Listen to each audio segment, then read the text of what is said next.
Hello and welcome to this week's edition of Talk on Nevada. I'm your host, Andy Matthews, keeping an eye on the Clark County School District Board of Trustees. That's the subject of this week's show, and here to discuss it is Karen Gray, an education researcher of the Nevada Policy Research Institute. Karen, welcome. Thank you, Andy. Karen, you wrote a commentary this week for MPRI in which you took issue with some recent actions or proposed actions that the Clark County School District Board of Trustees is looking at. What are they up to that's drawn your criticism? The school board is looking to revise its public speaking policy.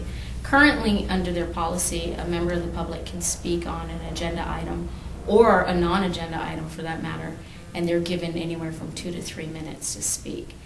And even within those limitations, the public's been able to come to the board with some pretty controversial topics, and they're seeking some recourse from the board. So the board now is looking to actually prohibit certain types of speech from the public, which speech they would consider to be irrational or irrelevant or disruptive or offensive. And so currently, the school board's attorney found maybe some things that she didn't like in the language that was proposed by another school board attorney, and so the board is sending it back for legal review. Yeah, so at the public comment section of these meetings, the board, I guess, is trying to exert some kind of control over the content. Why are they doing this now? What led up to and prompted this action that the board is taking? Well, it seems from listening to the board that they feel that they're being insulted by the public and that the public's using public speaking time to cast insults at the board. From what I've seen in the meetings, they are heated. The topics that the public is raising at these meetings, such as racial and social inequities among some of the minorities and within some of the schools in the school district, there have been heated conversations.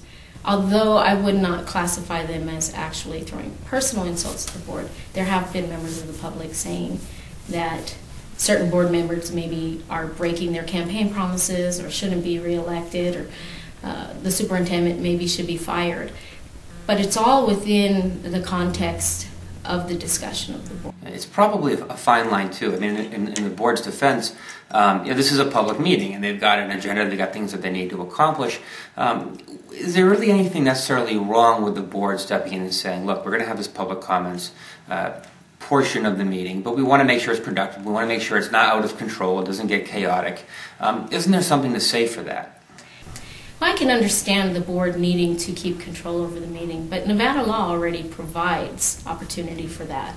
And the Nevada statutes allow that if a person becomes so disruptive that it prevents the meeting from carrying on, the board can stop the meeting and have that person removed. But this isn't what the board is seeking to do in their policy. They're attempting to censor the speech in such a way that there's no opportunity for anything to become disruptive.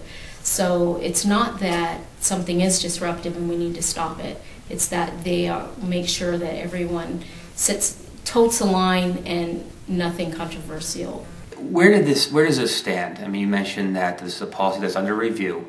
What's the likelihood this is going to get implemented? Sort of the back and forth debate over whether or not this policy is going to go forward. What's the latest on that? Currently, the policy was sent back to staff to revise and to get together with the school board's attorney to see if some recent attorney general opinions might go force them to remove some of the prohibited language.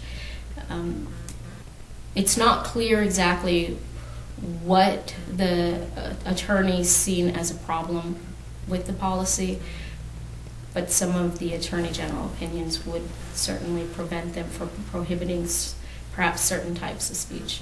If you're a Nevada parent and you're following this or you're interested in this now, what can you do to get involved? If you've got some concern that maybe your voice isn't going to be able to be heard at these school board meetings, what kind of action can you take to get involved in this process?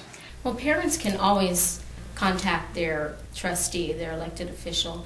They can call the school board office at 799-1072, But what I would suggest is for parents to come out to the school board meetings and sign up to speak, because it's only at the school board meetings that all 7 of the trustees are together, and that it takes 7 of them to vote, it takes 4 of it to pass, and everyone needs to know what your opinion is so that they can consider their vote based on everyone else's opinion. All right, Karen, great information as always. Thank you very much. Thank you for having me.